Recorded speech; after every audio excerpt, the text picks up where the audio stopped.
मुसलमान हो गए थे आप, सही हो गया है। हाँ हाँ, अच्छा, तो जब कादियानी थे तो तब क्या था? तब वो आते थे हमको दबा दे दे चंदा दो।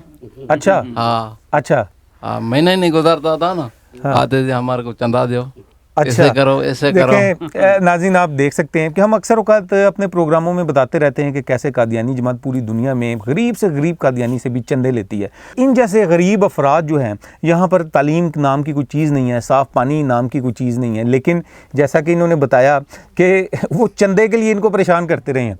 मिर्ज़ा मसरूर जो कादियानी जमात का सरबराह है, वो BMWs और मर्सिडीज़ में घूमता फिरता है मौलाना, और चार्टर प्लेन में घूमता फिरता है। उसकी जो औलाद है वो ऐशो इशरत की ज़िंदगी गुजार रही है। इन जैसे ये अब तो ये साबका कादियानी है ना, यानी इन जैसे जो और जो अभी जिन्होंने इस्लाम कबूल नहीं किया, वो अफराद और इस जैसे गरीब अफराद जो हैं, उनको ज़बरदस्ती उनसे चंदे लिए जाते हैं।